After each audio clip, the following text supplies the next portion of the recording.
Hi, I'm Alistair Chapman and I've been shooting today with the SLR Magic 1.33 times anamorphic adapter, Anamorphot, and that's been mounted on a couple of the Fujinon MK lenses. This is a really interesting combination because it gives you that 1.3 times anamorphic effect that's perfect for 16:9 or 17:9 sensors. In terms of pictures, what's it going to give you? Well, it's going to give you that very distinctive change in the shape of your bokeh as you focus. So as you go in and out of focus, the background defocus changes shape very markedly, very distinctly.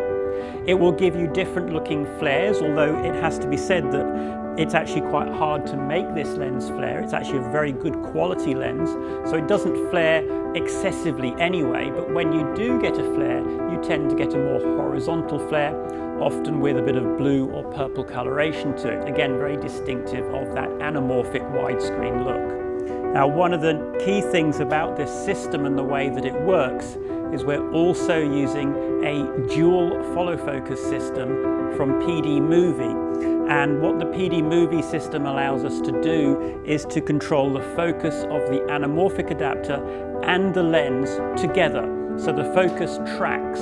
Now typically it can be a bit of a problem using one of these adapters because you have to focus the main taking lens first and then focus the Anamorphot as well. But with this system I just have a single focus control here, and both the Anamorphot and the taking lens focus together in tandem, so it acts as one anamorphic lens, and that makes shooting with it really simple.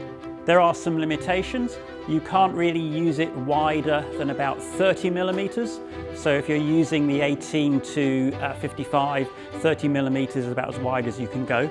You don't want to operate the aperture wide open. If it's wide open, it does tend to be a little bit on the soft side. So just stopping down by a stop or so sharpens it up very nicely. But as an anamorphic lens, as a front element anamorphic, what that does mean is as you pull focus, the bokeh changes shape in the background.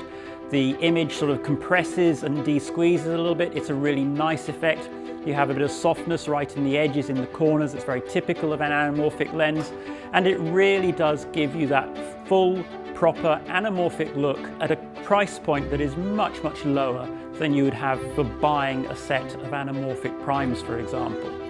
So when you're shooting anamorphic, there are a couple of things you need to be aware of. The image is squashed by the lens when you shoot it. So when you look at it in your viewfinder, it may look distorted. Round wheels won't look round, they'll look sort of oval shaped. So what you want is a camera or a monitor that can do a de-squeeze for you. And there's lots of options there. Now the F5, F55 from Sony, they can do that in camera if you have the R5 RAW recorder on the camera. Or, as I've been doing today, what I've been using is my monitor here. So this is actually an Atomos Shogun Inferno. And the Shogun Inferno has the de-squeeze function built in. So it is able then to re-squeeze the image and give me that letterboxed widescreen film-like image that you get when you shoot with an anamorphic lens.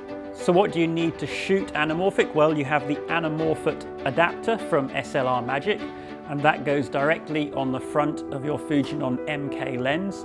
And then you need the PD Movie dual focus system so that the Anamorphot adapter and the lens focus together in sync.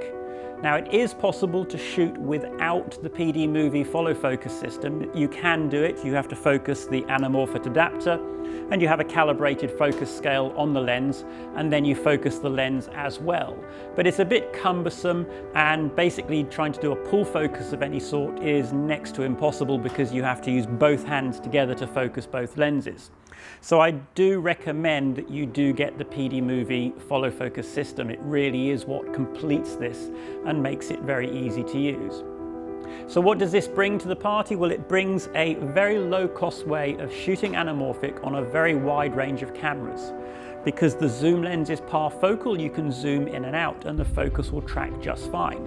So it's not just a prime lens, it is still a zoom lens system, and it does give you that flexibility, the ability to shoot very quickly, zooming in and out, reframing very fast, work nice and easily. It really is a great little system.